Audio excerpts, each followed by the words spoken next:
You're in the shower, and suddenly you're in the middle of an argument you've never had. You're saying exactly the right thing. Your voice is steady. You don't stumble. You don't back down. You win. Then the water goes cold, and you're back. Or maybe it happens in the car. A song comes on, and before you realize it, you're somewhere else entirely. A version of your life where things turned out differently, where someone said what you needed them to say, where you finally got to be understood. You create conversations that never happened, relationships that exist only in the space behind your eyes, futures where you matter in the ways that feel just out of reach in real life. And sometimes, if you're honest, those imaginary worlds feel more real, more emotionally vivid than anything you experience today. This looks like daydreaming. It looks like distraction, but it's not. It's something much older, much more intelligent, and much more human than that. First, and this matters, you are not broken. The mind that wanders into imaginary conversations isn't malfunctioning.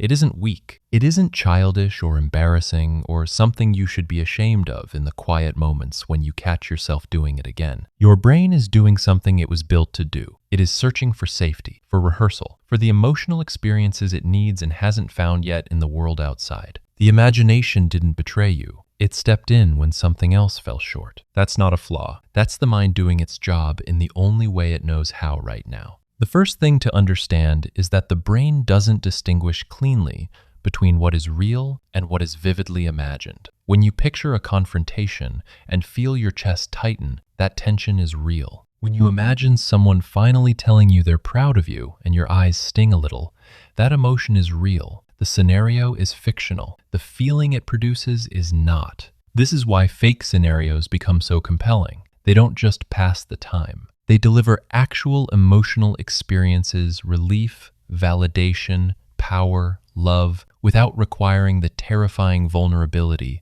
of asking for those things in real life. Your brain runs simulations the same way a pilot runs flight drills, not because the crash is happening, but because preparation creates the illusion of control. And control, for a nervous system that has learned to expect the unexpected, feels like survival. Before a difficult conversation, you rehearse it. Before a meeting, you imagine the questions.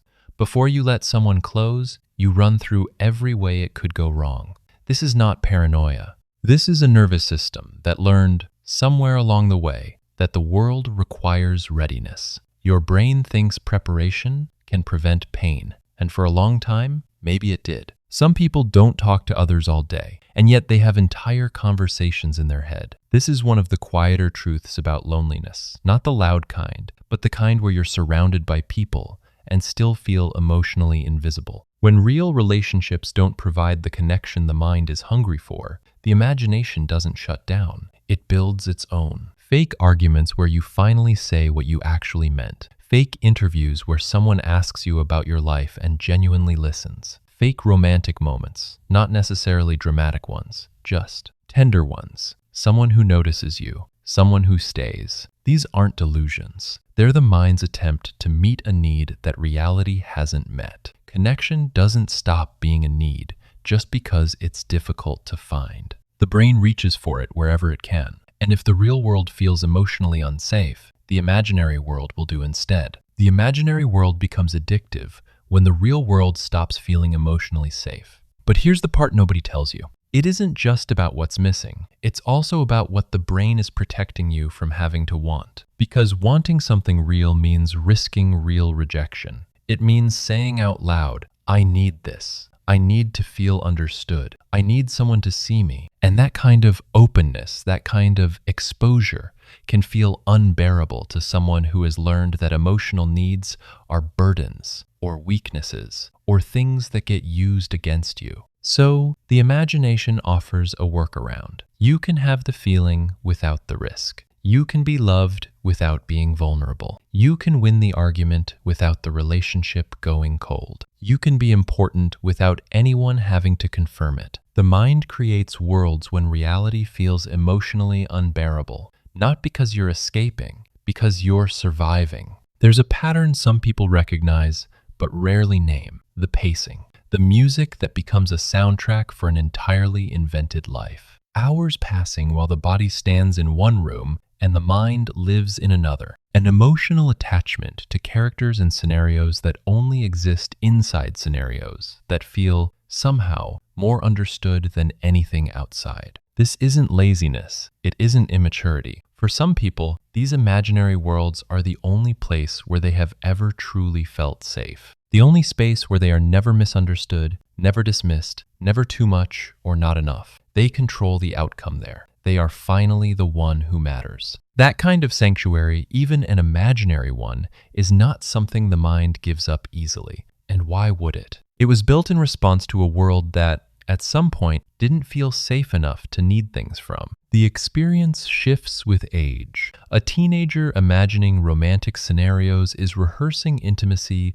they haven't lived yet. A young adult replaying arguments is processing social pain they don't yet have language for. Someone older, doing the same thing, is often revisiting moments that still feel unresolved, conversations that never happened the way they needed to, closure that never came, words that still sit unspoken somewhere in the chest. The behavior doesn't disappear as you grow, it changes shape. It becomes more specific, more layered, carrying more history. What started as rehearsal becomes ritual. What started as escape becomes something closer to home. And home, even a difficult one, is hard to leave. What these scenarios really are at the deepest level is emotional regulation. They are the nervous system returning itself to something bearable. When the day is overwhelming, the mind retreats to a place where it is safe and understood. When something painful happens and there is no one to process it with, the imagination provides a listener. When the heart needs to feel something triumph, tenderness, recognition, and reality isn't offering it, the brain generates it internally. It is,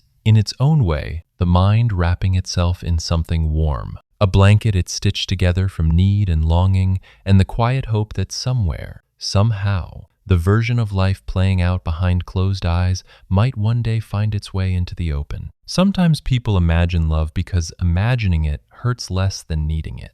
That line deserves to sit for a moment, because underneath the fantasy is almost always a real feeling, a real ache, a real person who needed something and didn't know how, or didn't feel safe enough to reach for it in the world outside their own mind. The scenarios aren't the point. The need underneath them is. So if you are someone who does this, who lives whole, alternate lives in the space of a commute, who has conversations at 2 a.m. with people who aren't there, who has felt more emotionally seen by an imaginary version of someone than the real one, this is not a confession of something wrong with you. It is evidence that your mind is alive and searching, that you have an emotional life rich enough to generate its own worlds. That somewhere inside you is a person who still wants connection, still wants to be understood, still reaches for something more than what the surface of things offers. Your brain isn't trying to waste your time. It's trying to protect you from pain. And it has been doing that quietly, faithfully, for as long as you can remember. That deserves not judgment. Not even analysis, really. Just recognition. You are not alone in there, even when it feels like you are. If you've ever spent hours inside imaginary conversations, you're not alone. Tell me, what's the one fake scenario your brain keeps returning to?